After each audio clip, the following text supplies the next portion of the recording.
Hello, here's the next story, Orpheus and Eurydice. When Orpheus was a little boy, he received a lyre from Apollo, the sun god. The 9 muses, the spirits of art and poetry, taught Orpheus how to play. Orpheus fell in love with music. He sat in the forest hour after hour, practicing on his lyre.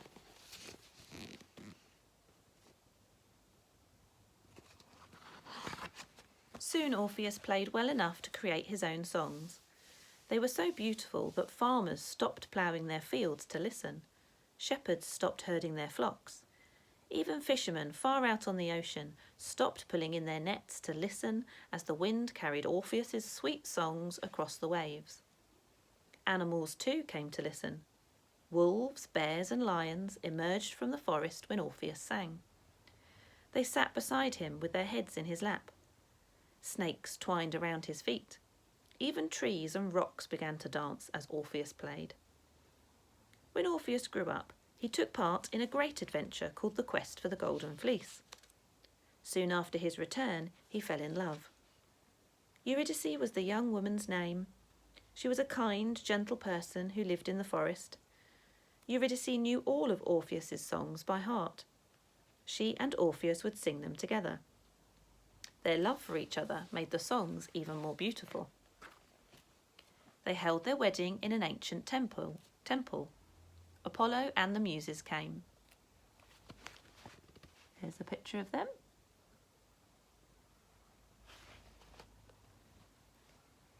As the ceremony began, all the torches began to sputter.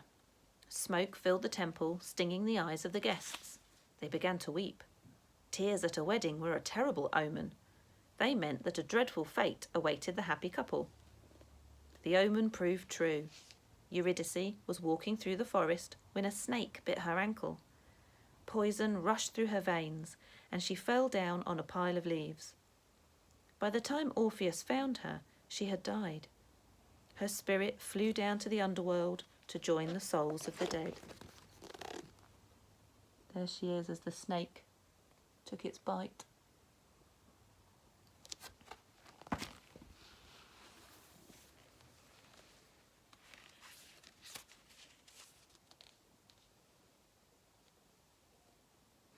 Heartbroken, Orpheus vowed to follow her.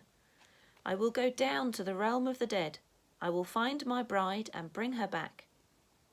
Orpheus journeyed to the cave that led to the underworld.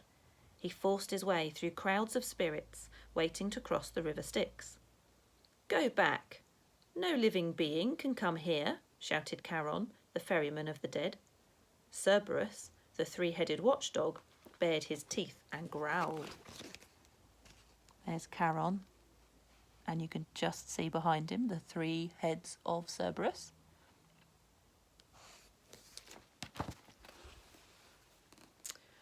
Orpheus, unafraid, took up his lyre and began to play.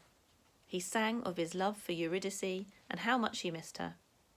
Orpheus's song brought tears to Charon's eyes. Cerberus threw back his 3 heads and growled. The spirits of the dead, who had left behind all feelings of love, joy and sorrow, began to weep. I will take you across, said Charon. You may speak to Hades, our king, and his wife Persephone. Let them decide what is to be. Orpheus sang and played his lyre as he walked through the dark passages. Cries and groans ceased as the whole underworld paused to listen. Orpheus came before Hades, the lord of the dead. I have come to plead for my bride, Eurydice, he said. Her life was cut short.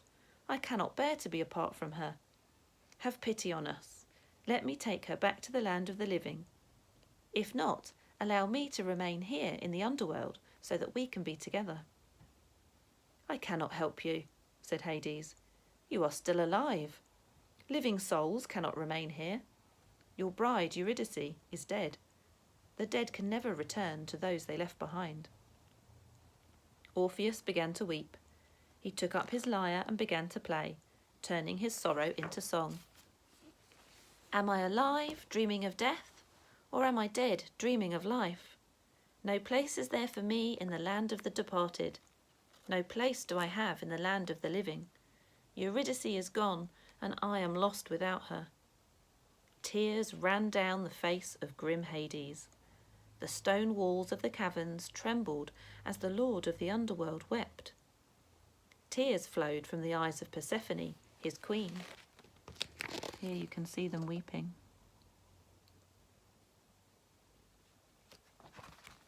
As Orpheus's song ended, Persephone spoke.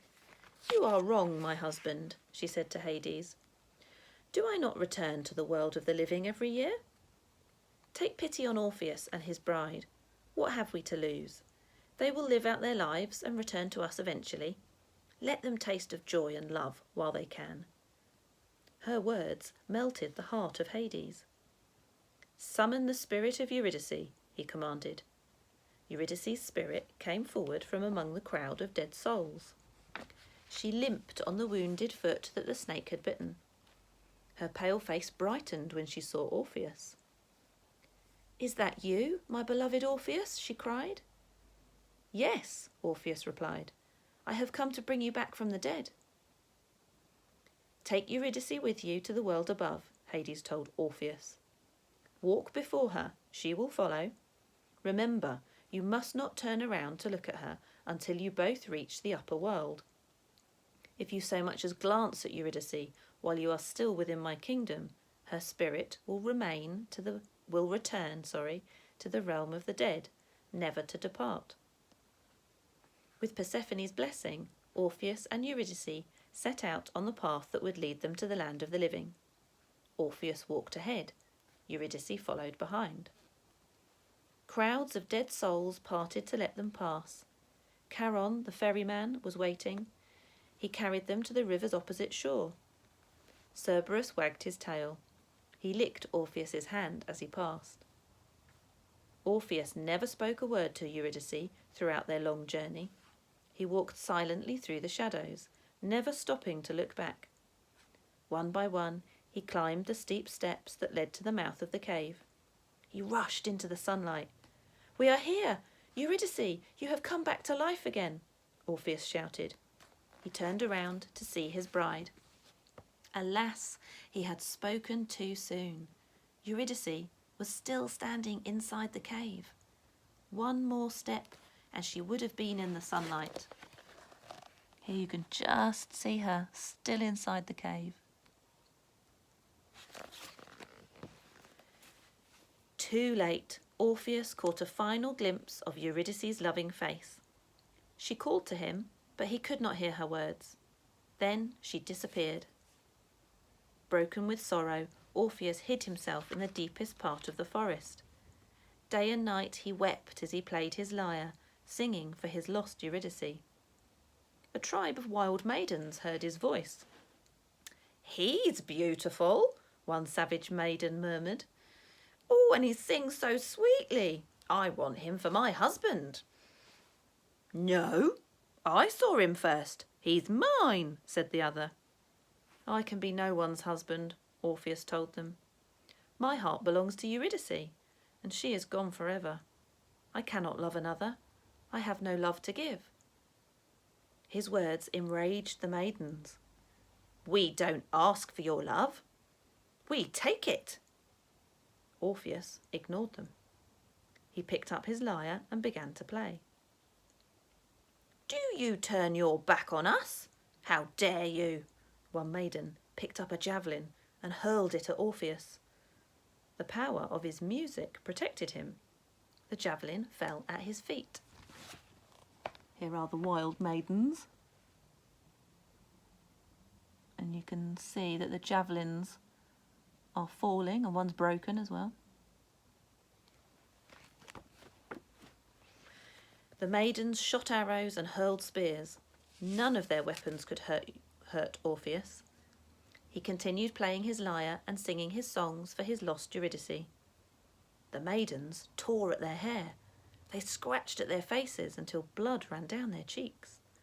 They screamed and howled like wild animals.